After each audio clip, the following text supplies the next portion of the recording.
What's up guys, my name is Ace, and welcome back to another gun guide. This is the series where I go into great detail with all of the stats of every one of the weapons that you're able to earn in Black Ops 4 multiplayer.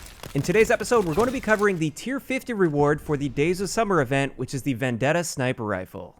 Once again, just like with the Tiger Shark gun guide, I want to give a big shout out and thank you to Soshi, who allowed me to use his account for this so I could do the testing as well as get the gameplay. This guy grinds this game super hard, much harder than I do, so he unlocked this before I was able to. So again, big thank you to Soshi for letting me use his account. But hopping into the stats, let's start it off with damage. With the Vendetta, we deal 62 damage at all ranges to the body. There is no damage drop-off with this gun that I was able to find on any of the multiplayer maps, and this means it's going to be a 3-shot kill to the body. This rifle is semi-auto, and it has a rate of fire cap of approximately 450 rounds per minute, which is pretty quick. As a result, our statistical minimum time to kill, assuming body shots, is going to be 267 milliseconds, which is actually really quick. So as long as you have a decent trigger finger and you're hitting those shots, this gun has a really good raw killing potential. As for the Vendetta against armor users, it will take you one extra shot to kill if you're shooting them in the body, unless you're using the FMJ attachment. So that is something to be aware of, but with the sniper rifle, you should be aiming for the head, and we'll have a look at the reason why you want to be aiming at the head in just a little bit. As for ranges, like I said, this deals 62 damage at all ranges. There was no drop-off on this that I was able to detect in my testing, and this also applies to the suppressor. The suppressor does not affect your ranges, as far as I can tell at least, on the multiplayer maps. One thing the suppressor does do, however, is it does slightly slow down your bullet because this gun does fire projectiles, and at this range here, it took about twice as long for the bullet to arrive with the suppressor, but everything's happening so fast that it's hard to really detect that with the human eye. However, at extremely long ranges on moving targets, you may find it slightly harder to hit your target if you're using the suppressor attachment. As far as I can tell, that is the only downside to using the suppressor in multiplayer for this. As for hardcore modes, when it comes to ranges, once again, there is no damage drop-off whatsoever, and this will always be a one-shot kill unless you're shooting through cover or unless they have their health boosted by crash. This brings us to one of the most important stats with the Vendetta, and this is the headshot multiplier. With this gun, we get a massive headshot multiplier of 2.5 times, which will take our headshot damage to 155. What this means is it's going to be a one-shot kill at all ranges to the head, as long as you're not shooting through something or as long as the enemy doesn't have their health boosted by crash. This is where the true power comes in with the Vendetta, and this is why, whenever possible, you want to try to hit those headshots. As for our hipfire, this is another one of the big strengths with the Vendetta. Compared to the other sniper rifles, it has ridiculously good hipfire. It's still not as good as like an SMG, for instance, but when you're in those up-close situations, hipfiring is extremely effective with this gun. Moving on to idle sway, as you can see here, there is definitely some idle sway with this gun, and this will throw you off target at times. Of course, it is a sniper rifle, so you can hold your breath to stabilize that for a short period of time.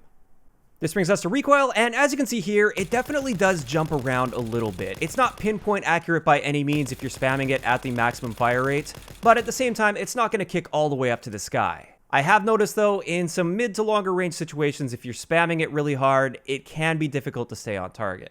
As a result, the grip attachment is a great choice because as you can see here, it becomes essentially pinpoint accurate when you put a grip on there. Out of all of the guns in Black Ops 4, the Vendetta has probably the best benefit with the grip attachment. It practically eliminates that recoil.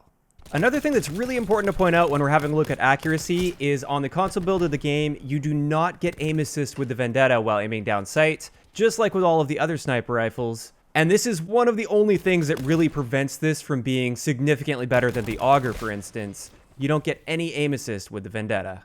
Moving on to magazine capacity, this is somewhat respectable at 20 rounds, which means we'll have 60 total starting ammo. And with extended mags, we can bump that up to 30 rounds with 90 total starting ammo.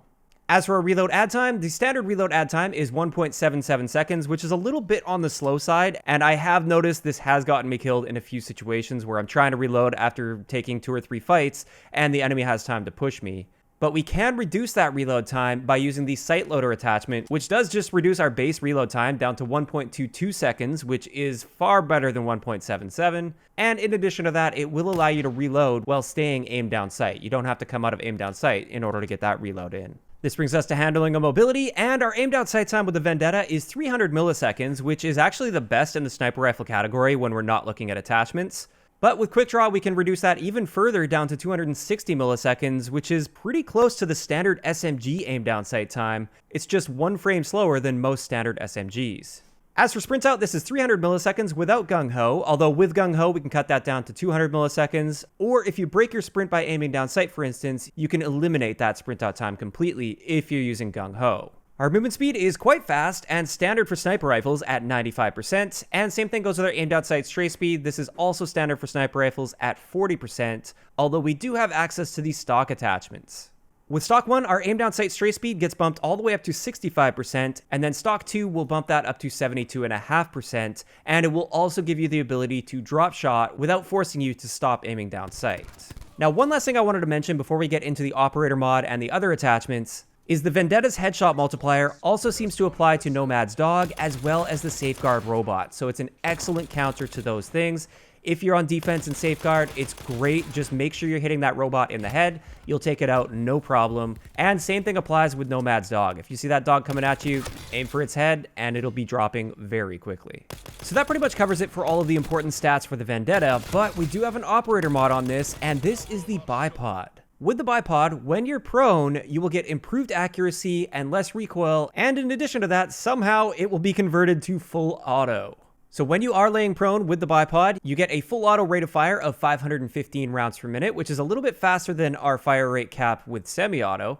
And this means our statistical minimum time to kill will be 233 milliseconds when you're in this full auto mode. I should also point out that when you are prone with the bipod, you have literally no idle sway at all. You are perfectly steady, no idle sway whatsoever, which is a huge difference. And also, as you can see here, you are quite accurate. This is without the grip attachment. You get very good accuracy with this. If you had the grip, it would improve that as well. So kind of an interesting attachment here. For me personally, this doesn't suit me at all, so I don't think I will really ever use this because I never go prone, or if I do, it's just to get a quick reload or something like that. But for some people that like that playstyle, you may enjoy using this.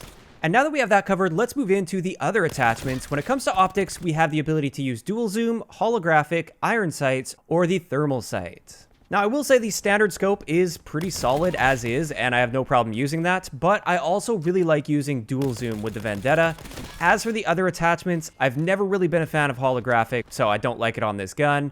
The iron sights, I also feel are way too obstructive on this gun, and I really don't like the iron sights at all. And thermal sight, I feel, is pretty situational. Nothing wrong with thermal, I just tend to avoid using it. As for our standard attachments, like I said earlier, we have access to stock 1 as well as stock 2. I definitely recommend using at least one of those stock attachments. I feel like stock 2 is a bit overkill though, but the standard stock is very, very important on this gun in my opinion. Sight loader is a nice bonus, but not necessary by any means, and I would say the same thing about extended mags. It is nice to get that little bonus, but the 20-round magazine really isn't too bad.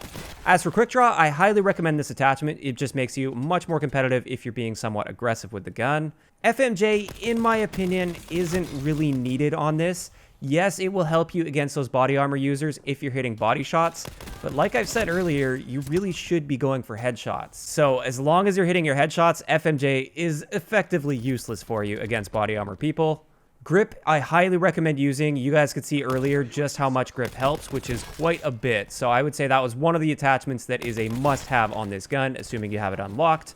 And finally, suppressor isn't a terrible choice on the Vendetta, depending on the playstyle that you're going for. And now that we have that out of the way, let's move into a couple great example classes I have for you guys with the Vendetta. First up with this one, we're stacking heavy on attachments. We've got quick draw, grip, and stock. These are really, really helpful in your gunfights, but also I decided to throw extended mags on this. This is great for dealing with several enemies at once, especially if you just don't have the ability to get those headshots or you're missing a few shots here or there.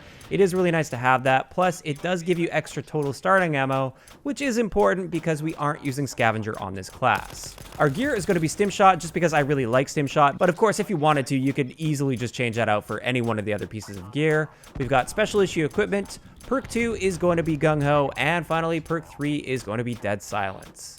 This gun is excellent at kind of hanging back a little bit and just locking lanes down. Always try to be pre-aiming at that headshot level, so when you see an enemy, hopefully that first shot will just be a headshot and the gunfight will be over before it begins. But if you happen to miss that, just spam away and you'll either get that body shot kill or one of those bullets will eventually hit them in the head. As for the second class setup, this one is very similar to the first one because I tend to have a very similar playstyle. And with this, I tend to be a bit more aggressive. So for our optics, we do have a dual zoom on here, and I tend to use this zoomed out more than zoomed in, so it allows me to be a bit more comfortable in the closer range situations. I'd say close to mid-range situations, but if I really wanted to, I can stretch out to longer ranges and just zoom in with my dual zoom. For the other attachments, once again, we've got quick draw, grip, and stock. I feel like these are just staples for this gun. If you're trying to be at least somewhat aggressive, those 3 attachments are very, very important and help so much with this gun. Our gear is once again going to be stim shot just because I really like using that. I like being back in the fight after I'm damaged as soon as possible. For perks, we've got scavenger this time because we don't have the extended mags there and you will burn through that ammo fairly quickly. And once again, we've got gung-ho and dead silence for our other perks. Those ones are basically just crutches for me. Without them, I feel like I have to play far too slow and worry about making noise far too much. But with that, that's going to wrap it up for the gun guide on the Vendetta Sniper Rifle. As for my personal thoughts overall on this gun, I think it's a great addition to the game. It adds a really interesting element where headshots are heavily rewarded, whereas if you go for those body shots, it's still a pretty decent gun, but with that lack of aim assist, it also kind of keeps it in check and somewhat keeps it balanced. I do feel like this gun, unless it's balanced differently, could definitely be a big problem on PC because they don't have aim assist in the first place, and it's much easier for them to just hit those headshots with a mouse and keyboard. So that's something I'm a little bit concerned about for the PC players out there, but on console at least, I feel like it is kept in check fairly well. Of course though, that's just my opinion. I'd like to know in the comment section below, what do you guys think about the Vendetta? Do you think it was a good addition, a bad addition? Do you think it's underpowered, overpowered? Just let me know those thoughts in the comment section down below. Now just a reminder for you guys, because you may have missed it in some of my previous videos or tweets, I will not be covering the weapons that have been added to the reserves until there is a way to actually earn these weapons. As it is right now, they're in a slot machine, and I don't want to support that system at all. So even though I have the Peacekeeper, for instance, I will not be doing a gun guide on that until Treyarch provides a reasonable method for earning these guns. So we'll have to wait and see what happens next week with the contracts. Hopefully they do a good job there, but I'm not going to hold my breath on that. At least I will say the Grav will be coming likely tomorrow, and therefore I will likely have a gun guide on the Grav coming at some point this weekend. If you enjoyed this video, a like rating is always appreciated, and don't forget to subscribe for more if you haven't already. I'll talk to you guys next time.